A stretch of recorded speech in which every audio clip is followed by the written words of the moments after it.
Bom, definição pela norma nova aí de tubulação aparente e tubulação recoberta. Tubulação aparente é aquela tubulação exposta, né? Que não tem nenhum tipo de proteção. Isso não inclui tinta, então é realmente uma tubulação que não está embutida na parede, não está dentro de calhas, enfim, né? Ou enterradas.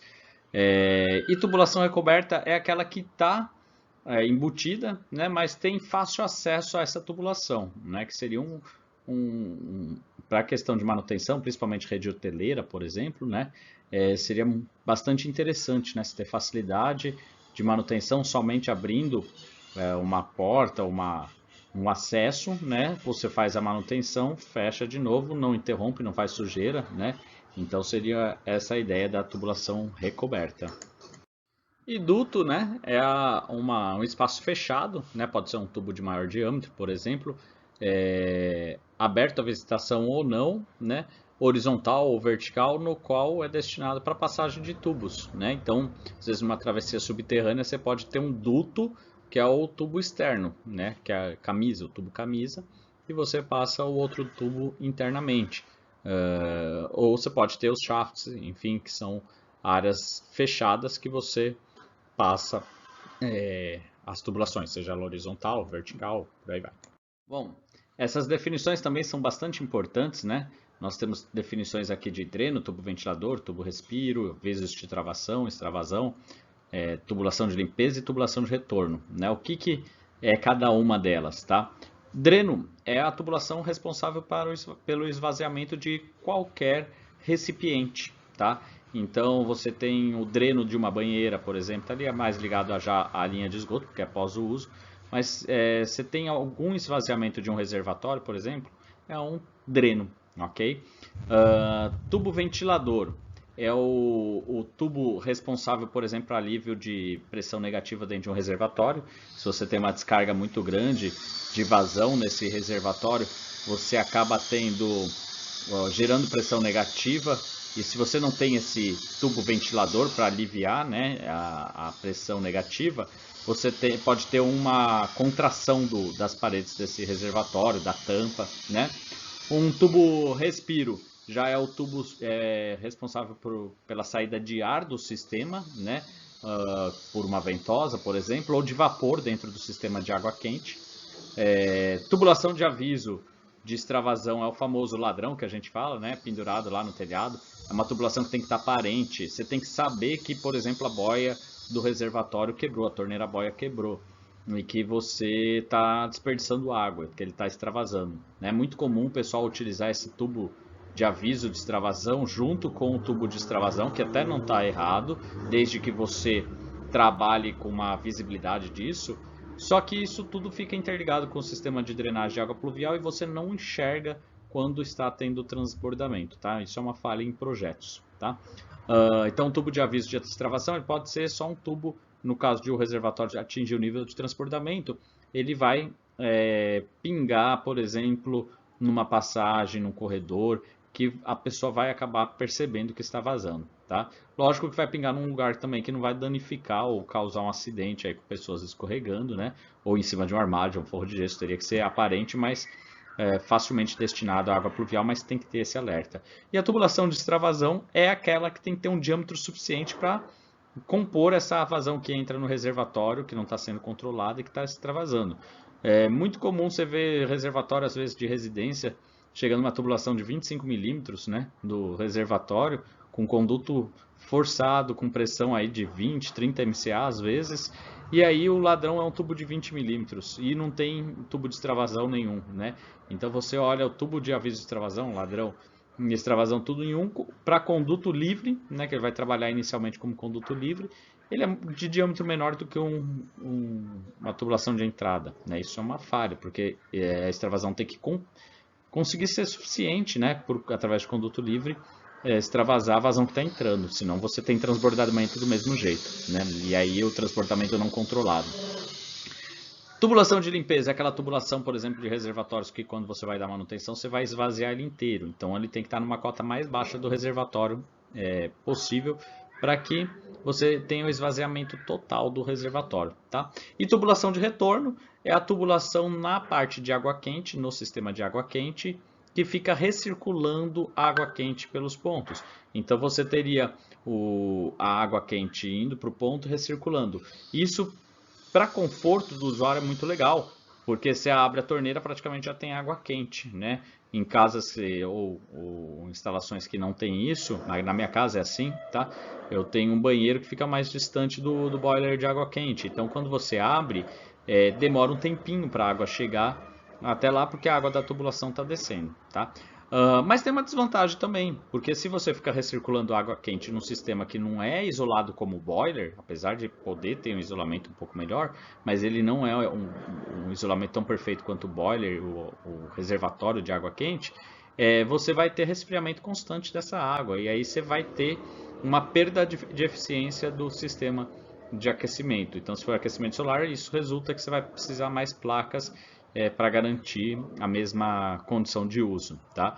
Mas é uma questão de conforto, né? E geralmente esses sistemas eles funcionam sobre uma bomba, né? Então tem mais um ponto para dar manutenção também, né? Então sistemas mais simples não teria isso, sistema mais complexo você teria essa tubulação de retorno, ok? Então aqui essa imagem, né, que eu peguei de catálogo de fabricante é uma caixa d'água típica de uma residência, né, com todas as tubulações que ela poderia ter. Então nós temos aqui a saída, vou pegar aqui a caneta, a saída para todo abastecimento, né, da casa. Então imagina que você tenha válvulas de descarga, né, que tem uma descarga muito grande de vazão, em uma tubulação de 50 milímetros, então é um volume muito grande descarregado, né? Então você teria aqui essa tubulação de ventilação para que essa tampa não sofresse com rebaixo do nível dentro da caixa d'água. Então imagine que o nível da caixa d'água baixe rapidamente por essa descarga, poderia gerar uma pressão negativa aqui, né? Então essa tubulação aqui está sendo de ventilação para isso, tá? Ela deve ser protegida aqui, né, contra a entrada de insetos, de poeiras e contaminantes, tá? Aqui é a tubulação que chega na caixa d'água, então ele é um alimentador, né? A tubulação aqui de limpeza está localizada aqui, ok? Não é o melhor lugar, teria que ser um pouquinho mais para baixo para esvaziar ela 100%. E esse aqui é o extravasor, que está ligado no mesmo tubo de limpeza, né? Então ele fica com operação de registro, aqui não, porque quando extravasar ninguém vai abrir o registro, ele tem que estar livre. Então quando atingir esse nível, se a boia, por exemplo, a torneira boia, não controlar o nível de entrada, né? Ela estourar ou entortar, isso aqui vai fazer com que encha mais, vai automaticamente ligar nessa tubulação, e a tubulação de limpeza e o extravasor vai para a tubulação de água pluvial, ok? Não é o esgoto, é para água pluvial, mas lá em esgoto a gente vai conversar um pouquinho mais sobre isso. E aqui não está mostrando, mas tem que ter a tubulação aparente de aviso de extravasão. Então desse jeito eu não conseguiria ver, né, o vazamento. Então tem que ter uma derivação aqui, né? Pode ser um diâmetro pequeno, não precisa ser grande, desde que você mantenha esse tubo maior aqui aberto, né? E essa tubulação tem que pingar, eu brinco que tem que pingar na cabeça de alguém. Lógico que dentro de casa não, né?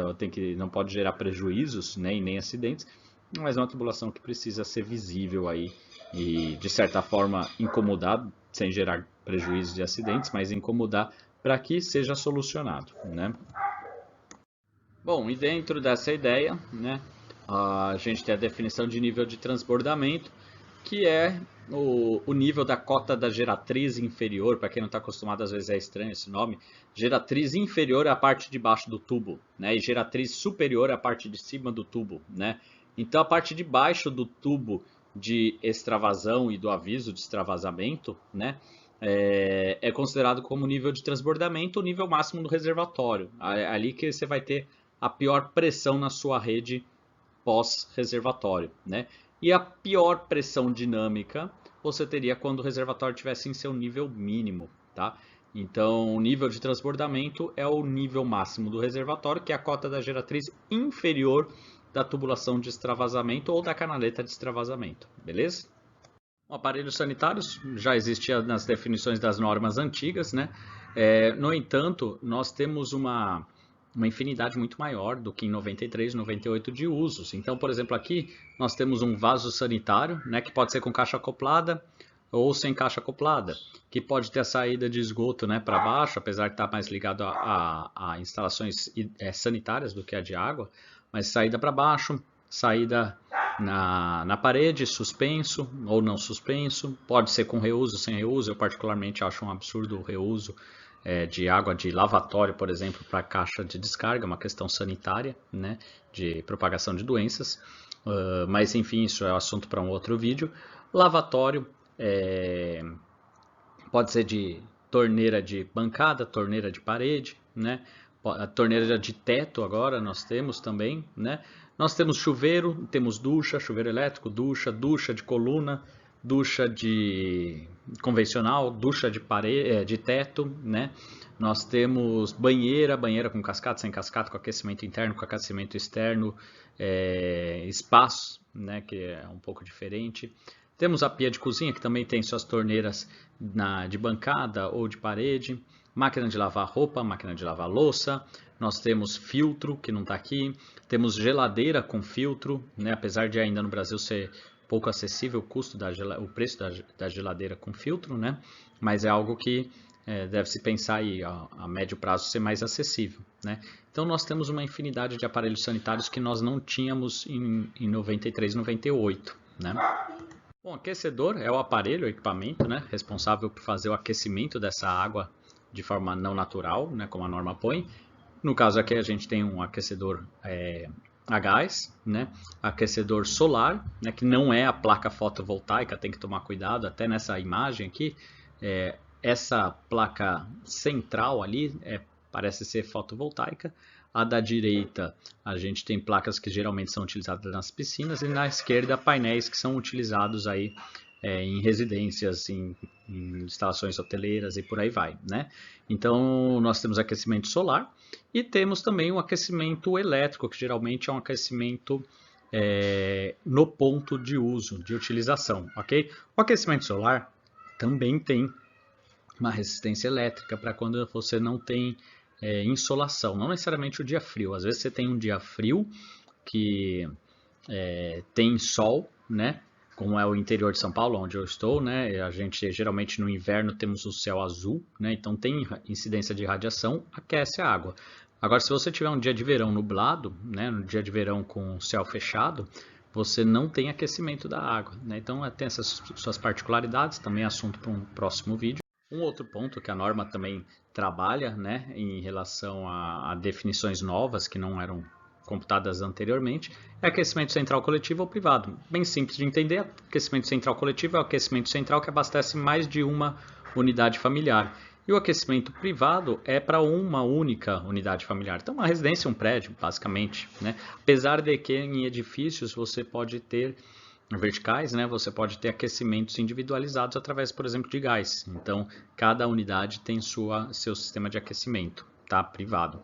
É importante diferenciar o aquecimento privado de aquecimento, por exemplo, individual, né? O aquecimento privado é um aquecimento central privado da casa toda, né? Dos pontos que ali vão ter aquecimento, né?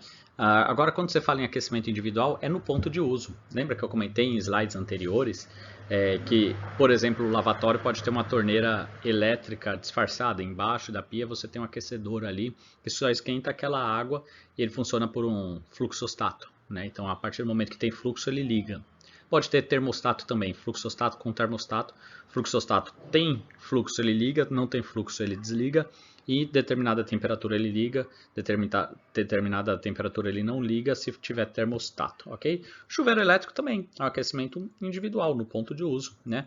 E esse último aqui é um sistema, por exemplo, de aquecimento de banheira, aquecimento elétrico de água de banheira, digital, com uma certa automação